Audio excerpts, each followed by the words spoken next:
1 2 3 4 1 2 3 4 1 2 3 4 1 2 3 4 1 2 1 2 1 2 1 2 1 1 1 1 1 1 1 1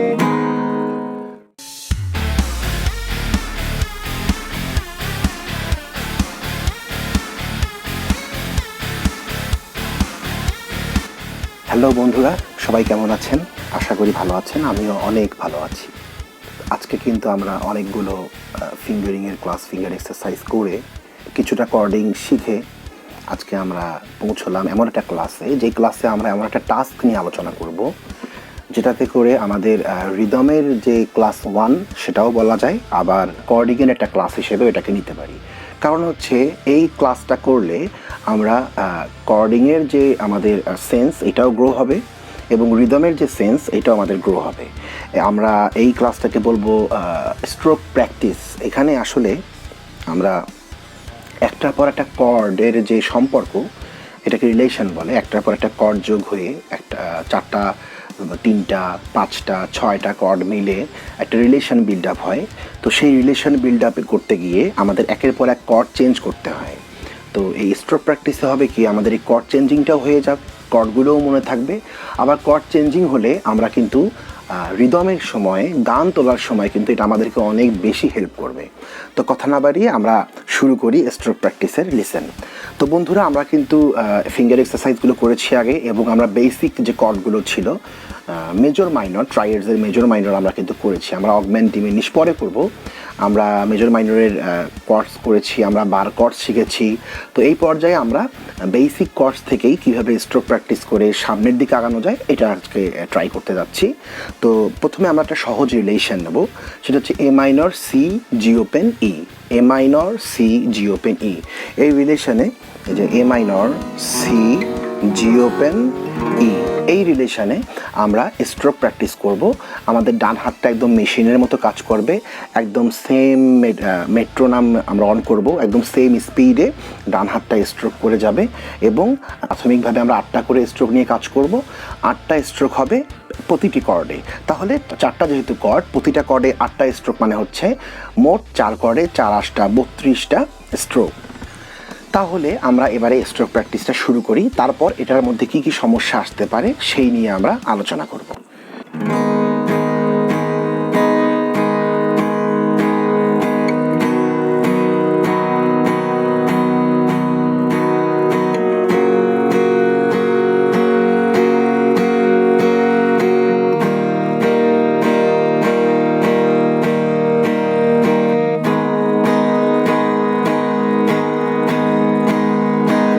বন্ধুরা, আমরা দেখলাম যে 8টি করে স্ট্রোক দিয়ে আমরা এ মাইনর সি জি ওপেন ই, আবার এ মাইনর, মানে চক্রাকারে এটা ঘুরতেই থাকবে। আমরা যেন আমার একটা স্ট্যামিনা ক্রিয়েট করি যে 5-10 মিনিট আমরা একদম মেট্রোনামটাকে একদম কনস্ট্যান্ট রেখে আমরা যেন সুন্দরভাবে এই স্ট্রোক প্র্যাকটিসের যে প্র্যাকটিসটা এটা যেন করতে পারি।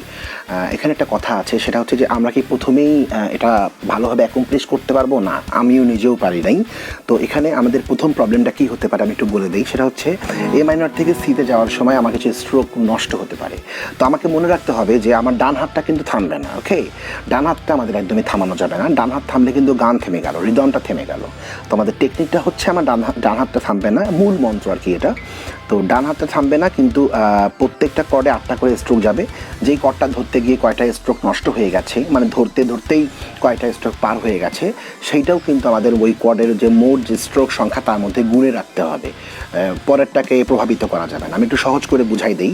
সেটা হচ্ছে, ধরুন আমি বাজাচ্ছি 1 2 3 4 5 6 7 8 1 2 3 4 5 6 7 8 1 2 3 4 5 6 7 8 1 2 3 4 5 6 7 8 1 2 3 4।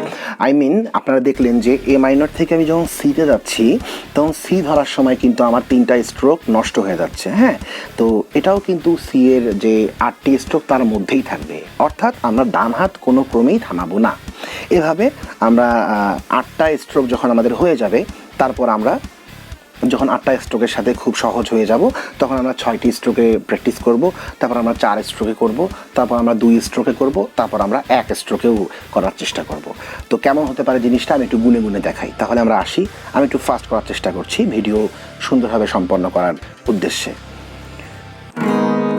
3 4 5 6 7 8 1 2 3 4 5 6 7 8 1 2 3 4 5 6 7 8 1 2 3 4 5 6 7 8 1 2 3 4 5 6 1 2 3 4 5 6 1 2 3 4 5 6 1 2 3 4 5 6 1 2 3 4 1 2 3 4 1 2 3 4 1 2 3 4 1 2 1 2 1 2 1 2 1 1 1 1 1 1 1 1।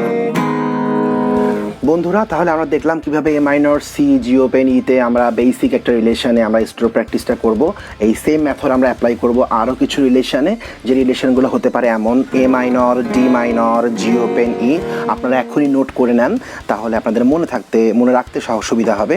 আর যদি আপনারা নোট করে রাখতে ভুলে যান তাহলে আবার এসে আমার ভিডিওটা দেখবেন, এতে করে আমার ভিউটা বাড়বে এবং আমি এতে লাভবান হব। এ minor, D minor, G open, ই আমাদের সেকেন্ড রিলেশন। থার্ড রিলেশন সেটা আমি বলবো যে ডি, এ, জি ওপেন, এ। তারপরে যে রিলেশনটা করা যায় সেটা হচ্ছে E minor, C, A minor, D. তাহলে এ মাইনর, সি আপনারা স্ক্রিনে লেখা দেখতে পাচ্ছেন, A minor, C, G open, E. Second one is A minor, D minor, G open, E. Third one is D, A, G, A. Fourth one is E minor, C, A minor, D. আর একটা জিনিস লক্ষ্য করে দেখবেন, আমরা প্রথম যে guitar কর্ডের যে ক্লাসটা ছিল, আমাদের প্রথম যে ক্লাসটা, সেখানে কিন্তু আমরা বেসিক কর্ডে 8টি কর্ড শিখেছিলাম। সেই 8টি কর্ড দিয়েই কিন্তু এই 4টা রিলেশন হয়ে যায় এবং এই 4টা রিলেশনে কিন্তু অনেক সুন্দর সুন্দর গান রয়েছে, এগুলো আমরা পরবর্তী ক্লাসগুলোতে জানতে পারবো। তো বন্ধুরা, আমরা খুব সহজে একটু শেখার চেষ্টা করলাম কীভাবে আমরা স্ট্রোক প্র্যাকটিস করব। স্ট্রোক প্র্যাকটিস কিন্তু এমন একটা প্র্যাকটিস এবং এমন একটা টেকনিক, এমন একটা তত্ত্ব যে এইটা কিন্তু আমাদের শুধু বেসিক লেভেলে যে কাজে লাগে তা না। জীবনের যে কোনো সময় যদি কঠিন কোনো রিলেশন সামনে চলে আসে, সেটাকে দ্রুত হাতে তুলতে গেলে আমরা কিন্তু স্ট্রোক প্র্যাকটিসের যে হেল্প, এটা কিন্তু আমরা নিতে পারি। রিদম সেখানে অ্যাপ্লাই করে গান কিন্তু বাজাতে পারবো। তো বন্ধুরা, আজকের আমাদের আলোচনা এই পর্যন্তই থাকছে। আশা করি স্ট্রোক প্র্যাকটিসের এই টাস্কটা আপনাদেরকে অনেক হেল্প করবে এবং আপনারা খুব মনোযোগ দিয়ে খুব একাগ্রতার সাথে এটা প্র্যাকটিস করবেন। এবং যদি আপনাদের এটা খুব কাজে আসে আমাকে অবশ্যই কমেন্ট করে জানাবেন, এবং কি যদি বুঝতে সমস্যা হয় আমাকে ইনবক্স করতে পারেন, কমেন্ট করতে পারেন। Thank you so much. দেখা হচ্ছে আমাদের নেক্সট কোনো এপিসোডে নতুন কোনো টাস্ক নিয়ে। ধন্যবাদ।